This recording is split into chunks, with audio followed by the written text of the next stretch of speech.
Chocolate. Chocolate. Chocolate. Socola. From Dame Cacao, I'm Max Gandy, and this is Chocolate on the Road, the show where we explore hot topics surrounding cacao and chocolate cultures around the world.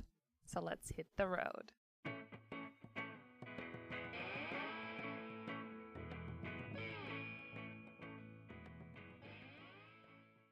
Welcome back to the Philippines. This is the second episode in a two-part series exploring the journey cacao is on in the Philippines. During the last episode, we explored some of the history of how cacao arrived on the islands and how it's been cultivated until now. We covered a number of little quirks which make the Philippines unique. This includes wrapping every single cacao pod in plastic and drinking rather than eating their chocolate. But we also dove into the recent cacao deficit in the country and what the government is doing about it. If you haven't already, I'd highly recommend you go back and listen to part 1, because today I bring you its continuation. Today, we're diving into the stories of a few of the people building up the future of Philippine cacao. All three of them have had a huge role in growing the importance of cacao across the Philippines. Imagine yourself on a tropical island in Southeast Asia. You're in a huge jeep, cruising slowly away from the city center, through farmland, over paved roads. Traffic is minimal, but loud. Eventually, you pull into the driveway of a nondescript warehouse with cacao beans drying on a tarp outside. Inside, you find the headquarters of a countrywide movement. This is Sidami. They're working to plant cacao in all corners of the Philippines. And at its head is Val. I'm Val Tortor. I'm the president of the Cacao Industry Development Association of Mindanao and the chairperson of the Philippine Cacao Council. Val's been with Sidami since its formation in 2010. Since then, they've been working with a number of organizations and the government to increase the quality and quantity of Philippine cacao. After almost a decade of working with farmers to continue to plant more and more cacao, have you been able to give them any outlet for selling their white beans or for selling their fermented and dried beans? That's what one of the milestones of Sidami, because we were able also to refer these producers to the market.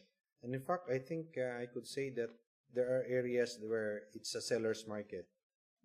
Because we encourage also farmers to form cooperatives. So it's the cooperatives who now buys their own beans, and the cooperatives have also contacts with the big buyers. So unlike before, where farmers will just be abused by these traders, and okay, I'll just buy this for $2, things like that. And the farmers, no, this is $3, because the cooperative will buy $3. Then with the entry also of lots of traders and processors, one thing that we also did was we encouraged more processors to come in, more farmers to process, because this is a value adding. And before, almost all of the cacao beans will just be sold to the Chinese traders. And it's always the Chinese traders will manipulate the price. But now it's no more, because we have a lot of processors who are willing to pay to buy at higher price because they need the cacao beans to process themselves. Processing cacao beans after harvest can be simplified into 2 steps: fermentation and drying. Philippine farmers have always dried their beans, but rarely fermented, though this is slowly changing. But both fermenting and drying your beans well makes them of higher quality, adding value for farmers. They can sell fermented beans at a higher price, if given access to a market. But another way of adding value to these beans within the Philippines is by making products, like chocolate. Those cacao beans I mentioned seeing drying outside of the Sidami compound are actually destined for chocolate. But they don't belong to Sidami, but to Oro Chocolate. Oro actually shares the building with Sidami. They work with many of the same local farmers and run into many of the same problems. Sidami's goal is not chocolate making. When they're educating farmers, it's with the goal of generally increasing quality and quantity of cacao. They provide lots of materials, education, and support to farmers across the country. At the end of the day, there are not enough resources left to worry about the tiny ways you can manipulate flavor. That's where Oro comes in. They've been working to identify different cacao varietals using genetic testing. This includes clones or copies of varietals from other countries. They're testing processing methods which change small and big details. This includes bean size and plant varietal, as well as drying time and location, and even how many times beans are turned during fermentation, also known as turnings. Here's Louis, Oro's manager of operations in Davao. The cacao industry still must learn a lot about fine flavor technology in terms of farm practice. Because before, we only have one cacao. Whatever kind of cacao, then the market will just buy whatever the quality, whether it is high or low, is the same price. So when we say we produce fine chocolate and we want fine cacao, it's difficult to tell the farmers and the people what's the difference with the fine. It's all cacao. But when we mentor the farmers, this is the way you do. This is how you will do it. Like for example, before, whatever cacao, they mix it together all. For different areas or different farms, different clones and variety. There is no distinction. But we believe that a certain place like the Saloy, Pakibato, the Tupi, we don't mix those beans from others. Because once we see the beans, the quality of beans is superior, like for example, in a certain village, and say, wow, the quality of the cacao beans there is very different, it's very unique, and it's very potential, then we make a single origin from that village or from that certain farm. Before, it's not a practice. Then, few months ago, we want to develop more flavor on chocolate. Then we decide to separate the fermentation and drying per clones of cacao. And we were able to see the difference if we process the beans by each classification. Then we come up with the different flavors of cacao that we can offer to the market. And you divided the cacaos, the Filipino cacaos that you source, by type and by farm? Yes, by farm, by village, by municipality, or by clones or variety. It depends to the potential of the cacaos and the volume. Wow, it's a different flavor notes come up with those selections. Because of the blends of the varietals or because of the proper fermentation? It is both. Because what we did is we identify each, I would say, each notes of each varietal. Then if there, for example, we found out the smaller beans are more on the nutty notes. And like for example, another one is the UF18. Most of the chocolate processors complain, if we process this cacao beans, the chocolate become too acidic, too astringent. I would say, wow, this is really very problematic to us. So once you do more conching, it's another issue on the chocolate product.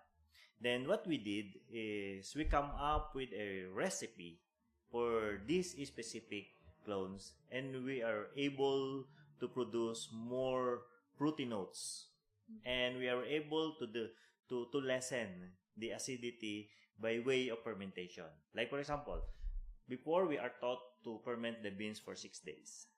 Then now we do only 5. Before we are taught you do 3 turnings. Now we are doing 2. So there are some intervention actually. Sometimes during the drying process, if there is no strong heat of the sun, so it will become moldy. So we have another strategy of rubbing the beans, those things. Rubbing the beans? Rubbing the beans. You have to rub the beans. It's like you have to massage the beans. Like a puppy. Okay. So because some of the molds grow to the outer layer of the beans where the flesh mucilage are still there. But if you rub it, then it will create some friction, and some wet mucilage will cover up some molds, then the molds will disappear. Then it will become more, again, another, so the off flavor goes away because of the rubbing process. The beans will become smooth. So during the storage, the molds will not grow because it's not rough. And it will not accumulate some moist. Once it is smooth and shiny, then you can store it longer. So your approach to how you've fermented and how you've worked with farmers has changed. But when you Yes. first launched the chocolate in 2016, did you have all of these different single origins available? We have only one Davao origin because the cacao beans available that time is a mixture of all. So what was consumers' response when you first launched the chocolate brand? The first response, like for example, in a first chocolate festival in Makati, they always say, "Is this imported chocolate?" And say, "No, this all made in the Philippines. Materials are local." So they're always surprised, and they will always compare. Oh, the texture is like the Japanese chocolate. Back to Val on the other side of the building. I think Philippine cacao beans is one of the most prized cacao beans in the world. I think just like Latin America, I guess. Yeah, I also noticed on your website that you post what the price is at the top of the site. Yeah. What kinds of support are you offering to farmers after they have taken your lessons and your workshops? What kind of support can they find now online? We always tell the farmers that's the most important thing for you is information. You know. Yeah. So before they don't have any access to information as to how much is the price of that one. So when the trader will just come to them, will go to them, then they'll just approach. This is the price. You don't have any information that the price in the real market is actually it's higher. So they will always get the information. In fact, we have a program here that you just text the price, then it's automatic reply for the farmers because information is really key to. Yeah, it's very information is important. power. It's power, you see. Yeah. And before, farmers don't have that power of information, but right now they know that. In fact, with all this learning that we share to the farmers, I'm also now one of the victims now because I'm also buying cacao, but I cannot buy cacao at lower price. They will always tell me, "Oh, the price is like this. You were the one who taught us on how to to make a price, di ba? In mga trainings before." It's empowerment. So what we're doing here is really to empower farmers. By centralizing the knowledge and offering these different sorts of classes, basically, you've created a sort of school, a cacao school in the Philippines. Yeah. And there's 7,000 islands of the Philippines? More than. Around? Yeah. 7,200, I guess. Around how many of them do you think have cacao growing on them? Well, we have, let's just divide this by regions, I guess. We have 15 regions. All these regions actually are planting cacao. And for me, because I go around the country, every time that I visited a province, after I conduct the trainings, and after I conduct a forum, not even trainings, just a forum to promote cacao, that province will definitely plant cacao. As far as my memory can recall, there's no single town in the Philippines that I have visited that planted cacao or even make chocolates. All the places that I visited, after I left, 2 years after, I know that they're already producing cacao. When you are given free seedlings, what will you do? You just plant it.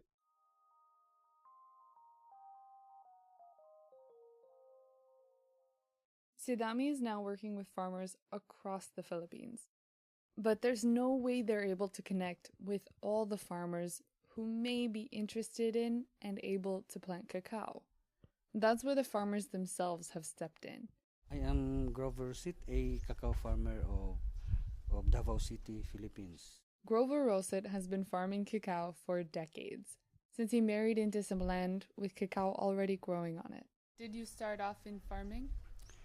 I started cacao farming when I got married at the age of 22, and then at the age of 27, I started cacao farming while having a job with the Philippine Postal Corporation, or the PhilPost, being a mailman for the past 25 years. But during my holidays, during my weekends, we go to our little farm with my children, and that is our bonding time, Saturday, Sunday, doing farm works, and then as a passion also, as a farmer at the very start.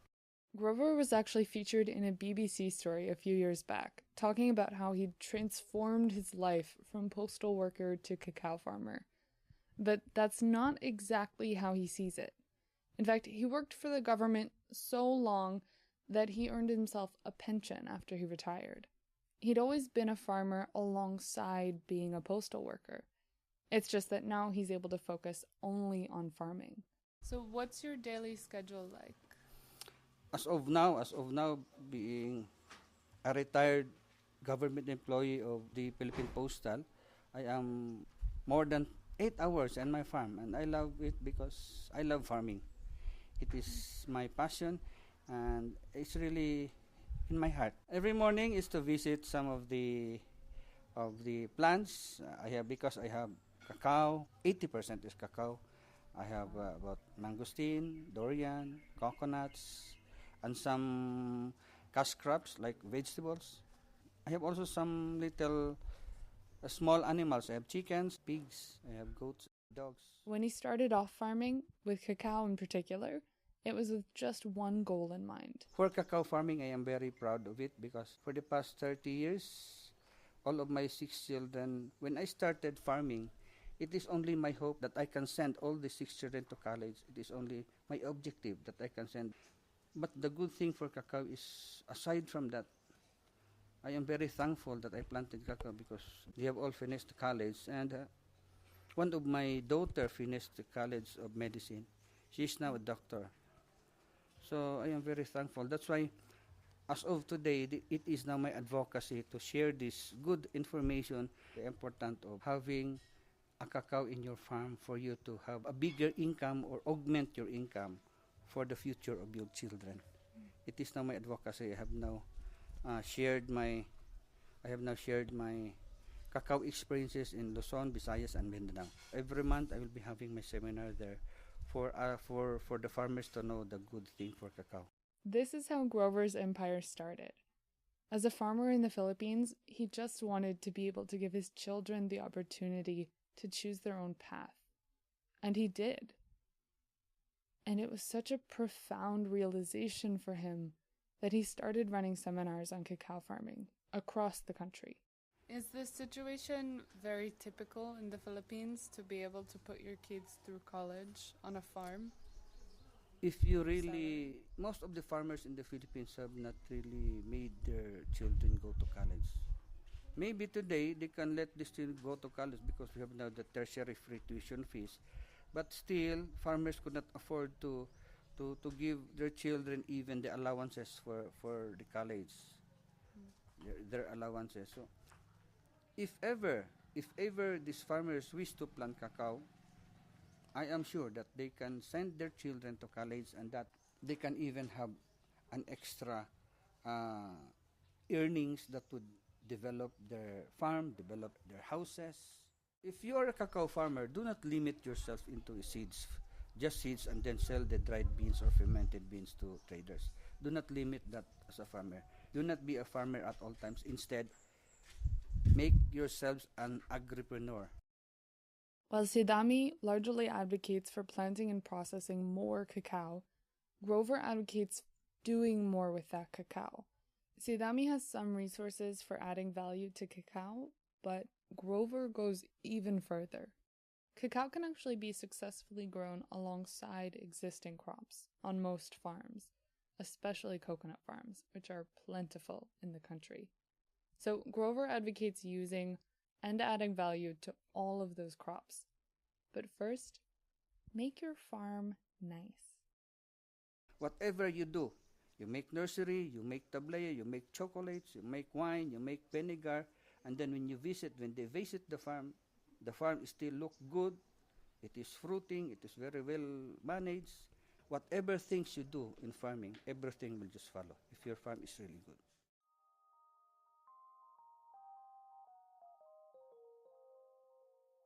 So you started farming cacao about 30 years ago. 30 years ago. So how is the Filipino cacao scene? How is the industry different now? On the side of cacao farming, Filipino now are quite updated with the latest technology, the advanced technology, how to make their pod bigger, how to have a good fermentation process because of the internet. It really helps. And then Filipino farmers now are quite updated now with the new trend of cacao farming. So do you mean in terms of how the pods are grown, how the trees are grown, or how it's fermented and from dried? from nursery to field planting to maintenance in the field until it bears fruit. The size of the pods, the size of the beans, because once the size of the pods and the size of the beans are not good enough, they know already how to make it into a productive one. They know already how to upgrade the production and the quality and the variety of the cacao trees. I think most of the because from the help also of the government is also taking measures now, taking steps to help farmers on the cacao farming. Grover is referring in part to Sidami's work. But interest in cacao farming is flourishing these days. It's gotten to the point that farmers are teaching each other, including Grover. For years, he's been leading seminars across the country, spreading this gospel of cacao to thousands of farmers. So I wanted to know, what have been the biggest obstacles for cacao farmers in Davao? Maybe obstacles is no capital. Second, after the seminar, they're very aggressive, and then when each farmer met a failure, they will outright leave. They will outright discourage, demoralize. They will not continue their farming anymore. These are the obstacles that they have, because most of the farmers that would go to seminar here have really their own farm and have really their other business. Farming really needs a person that you trusted and really works for the farm. But if you are not there, it would be very, very hard for you to do farming. So looking forward another 10 years, what do you think will be different, the same? Maybe 10 years from now, cacao industry in the Philippines should take off. I can just imagine how many farmers I have shared my experiences. What do you hope that growth will mean for farmers in the future? That's the time maybe that there would now so many farmers that are proud to be a farmer, that are proud farmers. They have now their own factories, they have now their own maybe farms. They can stand within themselves and they can help other farmers as well. So like a community of farmers, okay. That's good. Like a, let's say in Davao, we have now a group in Davao doing everything for cacao and then helping one another. So that's a very good approach by the city government, what they are doing now. For cacao farmers throughout the Philippines and even the whole world, cacao is the only centennial tree that would grow to the least number of months when it is planted in the field. It would take you 24 to 36 months. It would give you now an income, and it will stay there forever if you love farming. If you do the gap, the good management for cacao, it will stay there forever. And it is only cacao that can be transferred generation to generation. Because when it reaches 50 years old, you will just cut the cacao tree, and then when shoots are coming out, you will just graft again, cliff grafting, and then you have now another newly planted cacao trees that is already productive for the next 50 years. So that is the only tree that can be inherited by generations to generations.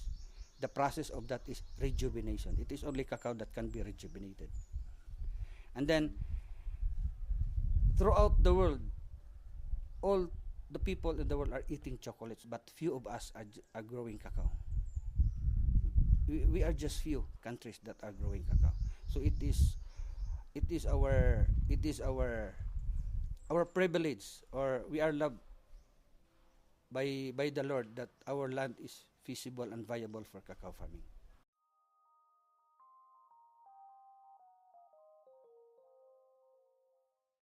Getting back to our good friend Val from Sidami, in that Davao City warehouse, we finally get to the subject of the government. The Philippine president, Rodrigo Duterte, has called a lot of attention to the country in recent years. But he's also started and continued many policies which have garnered him widespread domestic praise. This includes the country's stance on cacao farming. So the government actually put out this grand plan and publicized it a bit, saying that I think it was by 2020. 2022, we changed that. 2022, okay. Yeah. But first it was Yeah, 2020, yeah. They wanted to grow up to 10% of the world supply of That's cacao. 100,000 metric tons. Yeah, which is Which is an insanely large amount of cacao. yeah. Well, that's always the dream, and I think the dream will just keep as a dream. Yeah, so That's why that's the frustrations, because when we had this target of 100,000 metric tons by 2022, so we have this plan every year to plant this much, right? Well, the government was able, or the different government agencies were able also to support that program by providing free seedlings. The problem is they just provide seedlings, but they don't even care if the farmers receive that seedlings planted, actually the seedlings. Or not. If they planted, they don't care if that seedlings being planted were also taken care of, so grown up. So based on our estimates, because a total of more than 70 million seedlings were given away. And that's part of the target of 100,000, because of that 70 million, even if you just get the 80% of that, by 2022, we have already 100,000 metric tons. But the real score there is, out of the 70 million seedlings, I think only about 30 million were planted.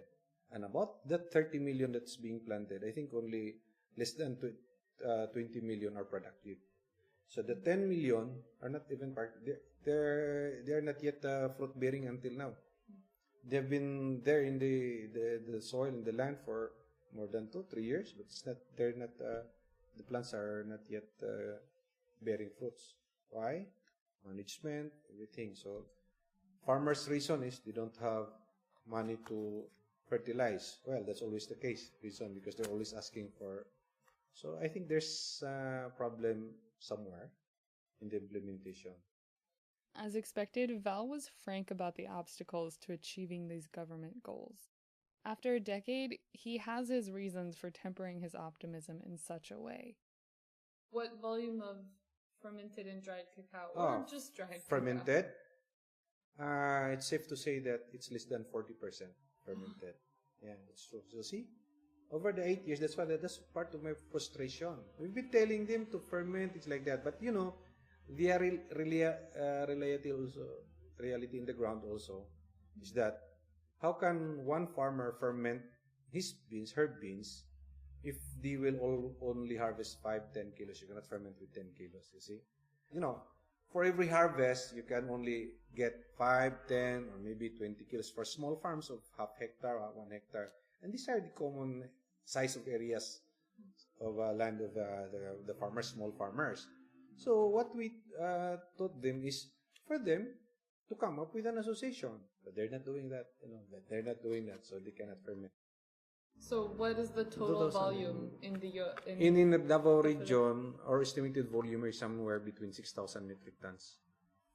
And what about in the Philippines as a whole? 10,000 metric tons. So the government wants to 10 times the volume of the cacao we cannot being hit produced. that one. To tell you frankly, it's already 3 years from now. It's like saying we'll kill all the drug pushers, but until now, it's still there. What do you envision for Filipino cacao over the next 10 years then? Well, as I've said, we cannot hit that 100,000 metric tons with 2022. Maybe we'll just change the course of implementation. Then we can hit that one in 2030. So I would ask, can I have extension for another 8 years to accomplish, to achieve this target? But right now, our focus is really to produce fine flavor cacao. So I don't care anymore of the quantity. It's more of the quality. Look at the price. In Kalina now, the price of non-fermented is between 80 pesos to 100 pesos. You are lucky if you can sell at 100 pesos. But for fermented beans, the cooperatives will buy you at 130 to 150 pesos. So the difference is something like 30 to 50%. So this is potential loss for the farmers. But why are they not still heeding our advice? Yeah, because again, culture. Second is of course the volume. And maybe that's why we're trying to check the reality also. These farmers are located in far areas. So my farm here is 5 kilometers away from you. So it's very difficult to bring all this to consolidate in one place for fermentation, something like that. So somehow for the next 2 years, maybe the percentage of fermented beans will go up to maybe 50 to 60%. The target's still there. We're still focused. But I'm almost, I almost give up. I tell you, it's very difficult because you're dealing with these farmers who have been in this practice for 50 years, 40 years. It's really very difficult to change overnight their mindset. So do you think that this mindset is the biggest obstacle? Yeah, for me. It's still the culture. So we're focusing now with the young generations, the young members of the family. Are you seeing more young people interested in farming cacao compared to maybe 10 years ago? Yeah. There are a lot of young farmers now engaged. I know that because I conduct training. Every time I conduct trainings, there are a lot of young millennials who are attending trainings. And these are the people that I expect to help replace, you reach. help you reach that, to replace all this old tradition that you cannot really change, It's very difficult. So sometimes you have to understand also the culture of these farmers. Culture is a fluid thing, always changing with the times and with the people in charge of carrying it on. In the case of Philippine cacao, the people in charge right now are largely older and set in their ways. But that shift which Val mentioned towards younger farmers is happening. And it's not just younger farmers, but younger business owners and younger businesses. Take, for example, Ken and Sheila of Cacao Culture Farms, whom we talked to in the last episode. Or maybe even Ayeth and Nel of Rosario's Delicacies, whom we talked to in episode 5 on Tree to Bar. And then there's Oro Chocolate, which only started selling their Davao-made chocolate in 2016. Here's Louis of Oro one more time. We do this chocolate because we want to be connected with local farmers, and we are trying hard to see the improvements of lives of the local farmers. That is our main thing. And another is we always believe that Filipino can produce one of the best chocolate in the world. And just last year we received 3 awards. Now we are able to prove local chocolate can do some kind of noise in the international market, and we are now there, and we will try hard to sustain it so that Philippine will be recognized as one of the source of best cacao and best chocolate in the world.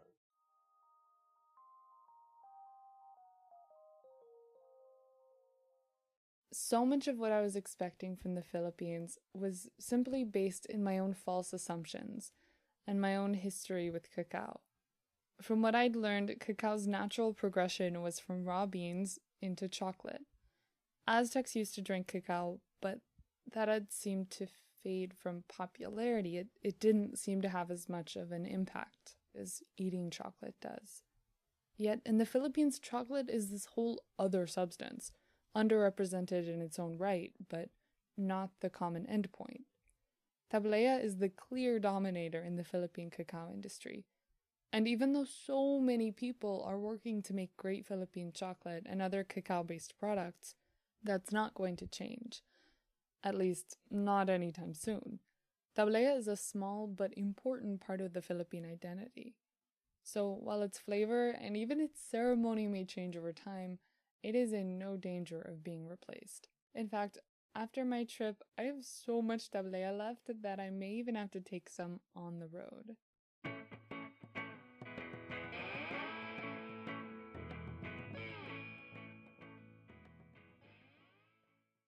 Thank you so much for listening to this episode of Chocolate on the Road.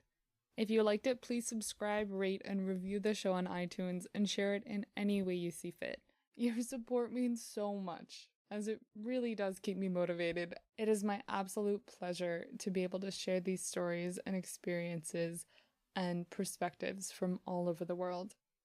An especially huge thank you to Grover, Louie, and Val for taking the time out of their very busy schedules to talk to me, and once again to Ken and Shayla for taking me all over Davao City, which was not an easy task. They took a huge chunk out of their week just to spend time with me and make sure I got everywhere safely. So to learn more about Ken and Sheila and our other 3 guests, please check out the show notes of this episode at the link in the description. Or you can also find them on my website at damecacao.com. That's DAMECACAO.com. Have a wonderful day, and I hope you'll join me next time we go on the road.